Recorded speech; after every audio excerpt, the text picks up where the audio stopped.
No matter where you go in the world, there are always amazing plants to be found. Let's go look at some of the ones here on Mount Royal in Montreal.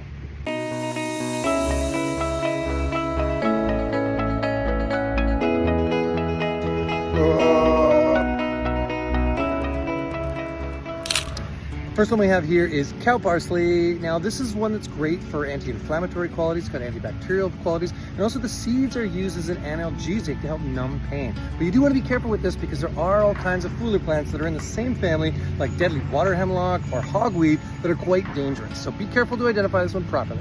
All over the place is a plant called burdock or gobo. Now this is traditionally an edible food. I've found that this to be an invaluable herb for not only deep liver stuff, but working with blood and kidneys and helping cleanse the body in general. And I just think this is an invaluable cleansing herb that you should get to know well.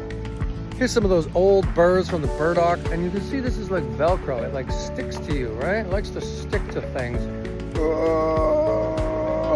Growing right near this burdock is another plant called Colts Foot. You can see it's got these really velvety undersides that are light green, and this is also known as little horse's foot. It kind of has a horse heart-shaped leaf. This is great for the lungs, and typically we would use all of this leaf part. We would turn this either into a herbal smoke and smoke that for the lungs, or make a tea out of Colts Foot. Now there are some potential paralyzing alkaloids in this, so we don't want to do a ton of Colts Foot, although I've seen this one to be quite safe when put in blends. And yeah, just really good for helping bronchial stimulation, work with inflammation in the lungs, cooling down heat, and just a great herb in general to get to know. So here we have yellow dock. It's a really iron-rich plant. It's kind of a deep-rooted weed. I don't know if I can pull this up. It's kind of loose in here. I don't totally want to pull it up because I don't want to wreck the plant, but it's got this bright yellow root. That's why it's known as yellow dock. They're also known as curly dock because they curl.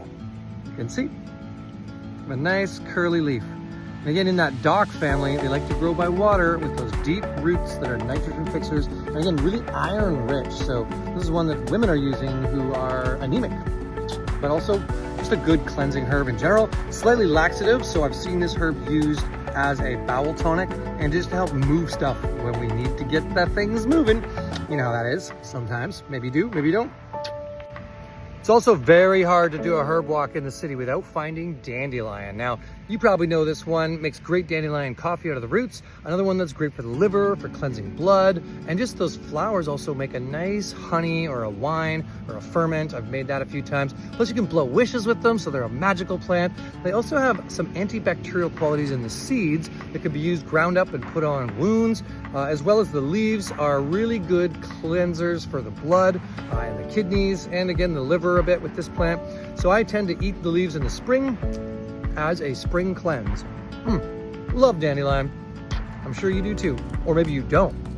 Let me know. My wish is that you stay and watch the rest of the video. Here's another one of my favorite plants. Here's some stinging nettle. Now, of course, this one likes to grow near the water, marshy areas, but this one really stings, so it's pretty easy to identify by that. It does have a square stem and looks like a mint, but it's not a mint. You'll know when you touch it. The stinging nettle is an invaluable food. Many of us like to use it in the spring. It's kind of high in protein. It's one of my first wild foods I tend to eat.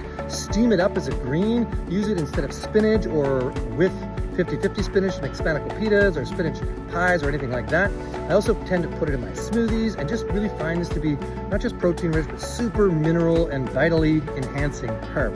So try stinging nettle if you haven't. I've also found that sting is amazing for inflammation, carpal tunnel, arthritis, any kind of stagnation in the tissues. You might want to sting yourself a little bit. Plus, this is one that's been used as rope and made into cordage and turned into all kinds of great fashion. An interesting fact about nettle clothes is actually Germany during World War II was unable to get cotton to make their garments. So they ended up using nettle fiber. And now when you go to those old army surplus stores and you look for the clothes from back then, most of them have disintegrated because they're made out of cotton, but the ones made out of nettle have lasted and are quite a bit more durable. So nettle clothes will last you a long time if you make them, get them, or find some niche artisan person doing it on Etsy.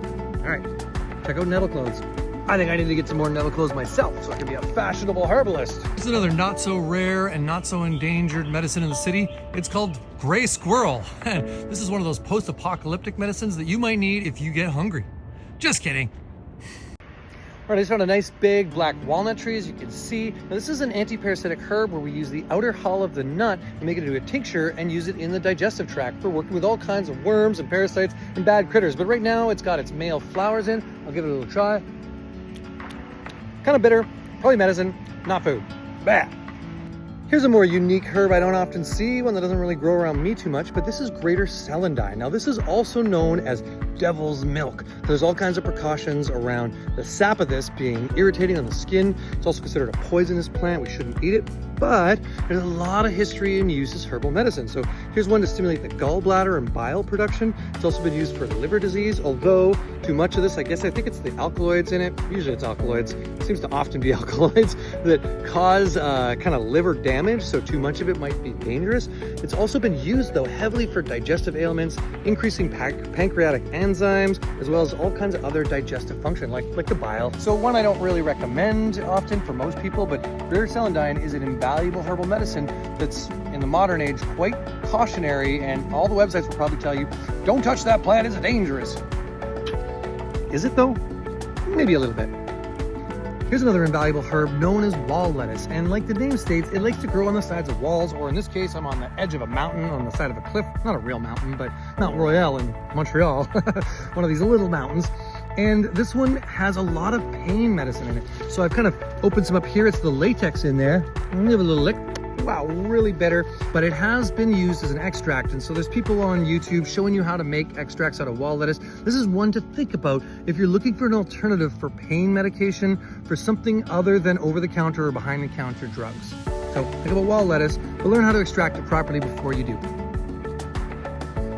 All right, here's another one known as the eldermore, or the elder mother, or elderberry. And this is a great diaphoretic for helping you sweat out toxins for fevers, but also as a flower, it's cooling for summer heat. And as a berry, it's really antiviral. So this is one of our things that we have to make elderberry syrup, obviously, out of this plant, but the whole plant is actually toxic other than the berries. And there's lots of history around, don't leave your baby under an elderberry sleeping, or the elder mother will take her, and things like this from Europe. It's got a great history, and it's just a beautiful plant that we need to think about as a great medicine that grows all around us.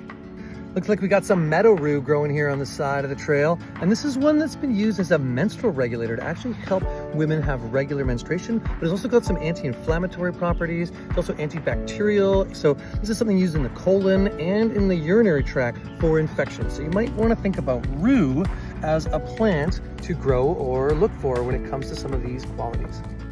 All right, thanks for joining me on a micro herb walk here on Mount Royal as I climb up the mountain to enjoy the views. As you can see, there are a lot of great plants all around us growing with tons of healing benefits. I didn't even mention some of the herbs like the false Solomon seal, or all the maple and all the ash and all of the other great plants in this area. So get out, find your local plants, tune into them, learn about them, and start to work with them as food, medicine, and even just as a little bit of an appreciation for the power of the natural world.